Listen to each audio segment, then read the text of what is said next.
Halo semua, kembali lagi kita akan bahas mengenai elips dan kali ini kita akan membahas mengenai elips vertikal. Ini kompetensi dasar kita masih sama dan untuk persamaan elips vertikal kita lihat ya apa bedanya dengan elips horizontal. Ini persamaan elips vertikal seperti yang pernah disebutkan di elips horizontal, A itu selalu nilai pecahan penyebut yang lebih besar dan kita lihat sekarang A-nya itu ada di bawah nilai Y. Sehingga kalau kita membuat X sama dengan 0, titik potong sumbunya ada di plus minus A di titik yang biru. Oke, jadi ini contohnya untuk elips yang pusatnya di 0,0.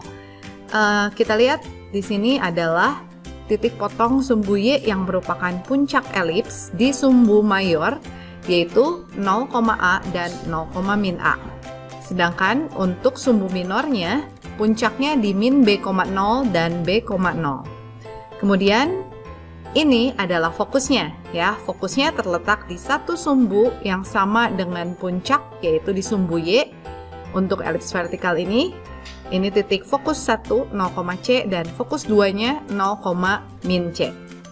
Nah, ada persamaan garis latus rectum yang melewati titik fokus. Di sini ada dua, yaitu sama ya, Y sama dengan C dan Y sama dengan min C. Lihat latus rectumnya sejajar dengan sumbu X. Begitu juga nanti untuk direktriksnya. Nah, ini adalah sumbu mayornya karena fokus dan puncaknya terletak pada sumbu ini, yaitu sumbu Y. Persamaannya adalah X sama dengan 0. Dan untuk sumbu minornya di sini adalah sumbu X atau Y sama dengan 0. Nah, ini yang terakhir adalah persamaan garis direktriksnya, yaitu Y sama dengan A kuadrat per C, ya. Y sama dengan karena paralel dengan sumbu X. Nah, ini adalah persamaan dan perbedaan semua elemen-elemen pada elips horizontal dan juga elips vertikal. Untuk titik-titiknya, secara garis besar, perbedaan antara elips yang berpusat di 0,0 dan alfa, beta adalah seperti yang telah disebutkan di video sebelumnya. Kita tinggal tambahkan alfa dan beta, alfa untuk komponen X, beta untuk komponen Y.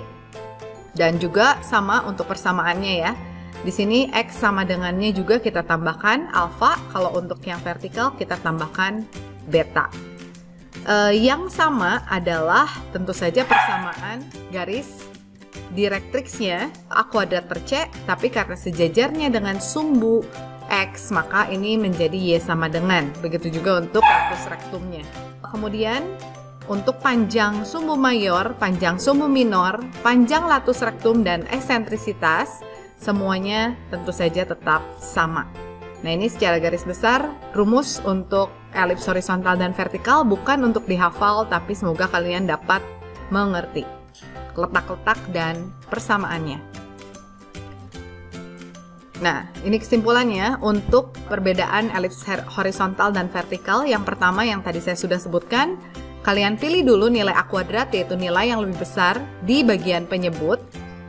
Kalau A kuadratnya di bawah sumbu Y, berarti elipsnya vertikal, atau mayor aksisnya itu di sumbu Y.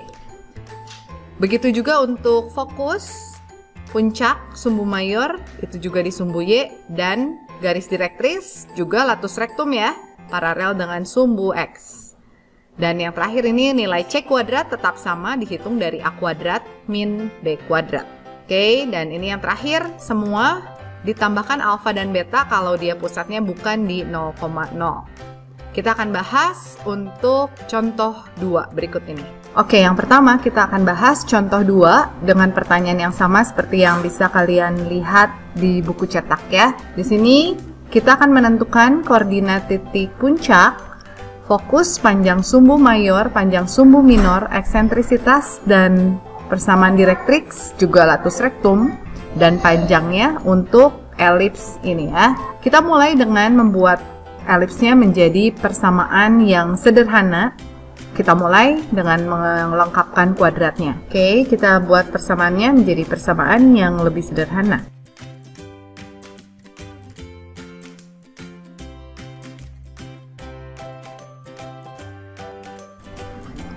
Oke, di sini kita sudah dapatkan persamaan bentuk elips.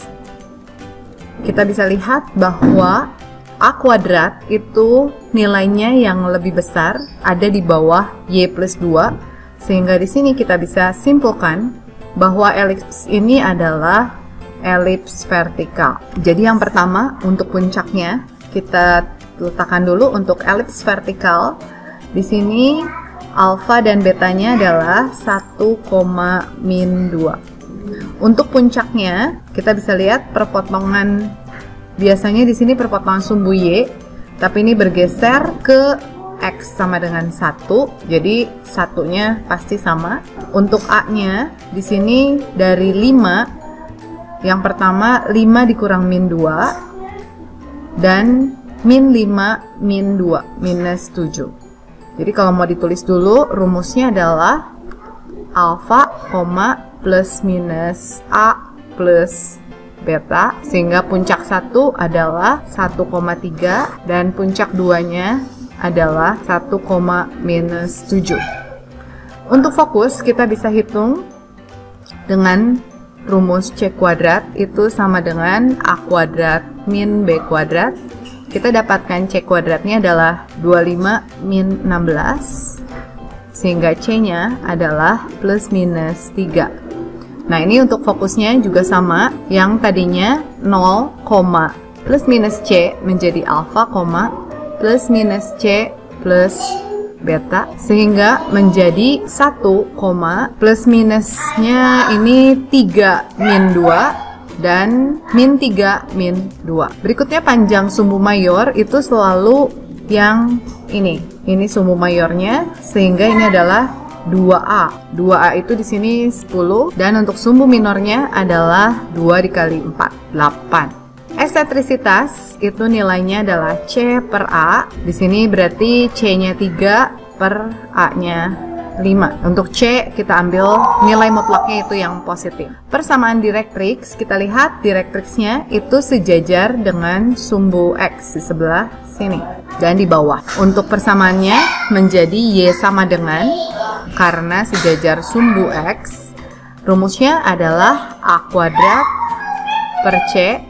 Nah, ini kita tambahkan karena Y kita tambahkan beta, plus minus ya. Jadi untuk direktrixnya adalah Y plus minus A kuadratnya 25 per 3 ditambah betanya adalah min 2. Jadi kita langsung kurangi 2 di sini ya.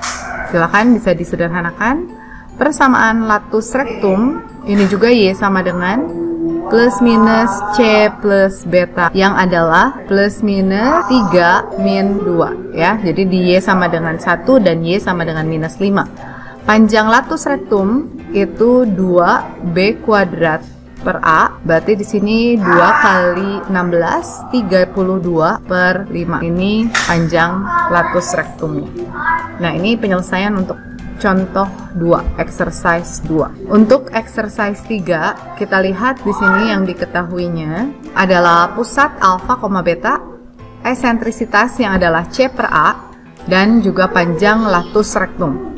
Untuk posisi sumbu mayor yang sejajar sumbu Y, kita tahu bahwa ini menjadi elips vertikal. Nah, ini untuk elips vertikal, ini adalah sumbu mayornya.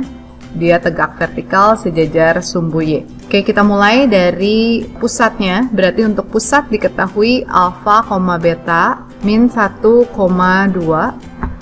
Kemudian untuk eksentrisitas ini berarti diketahui C per A-nya adalah 3 per 5. Dari sini kita dapat satu persamaan, yaitu C-nya adalah 3 per 5A. Kita simpan ini satu persamaan. Kemudian untuk persamaan yang kedua, dari panjang latus rektumnya, panjang latus rektum itu rumusnya 2B kuadrat per A. Nah, ini kita buat menjadi dalam C dan A ya nantinya, 64 per 5.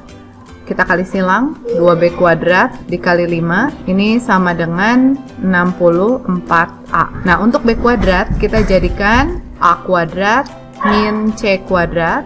Kemudian ini persamaan yang kedua. Kita gabungkan persamaan 1 dan persamaan 2. Berarti di sini kita rubah menjadi C kuadratnya.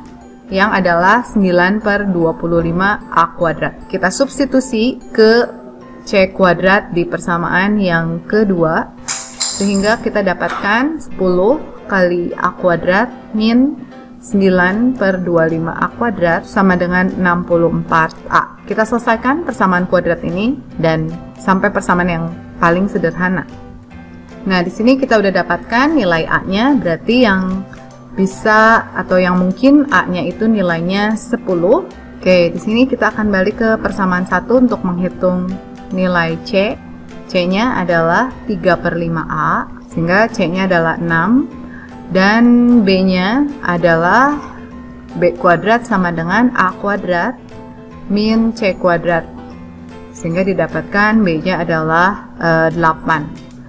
Sehingga persamaan elipsnya dengan alfa beta min 1,2 didapatkan persamaan elipsnya menjadi X plus 1 kuadrat per di bawah X ini B, berarti ini 64 ditambah Y min 2 kuadrat, di bawah Y adalah A yaitu 100 sama dengan 1. Nah, ini kita sudah dapatkan persamaan elips yang sesuai dengan yang ditentukan.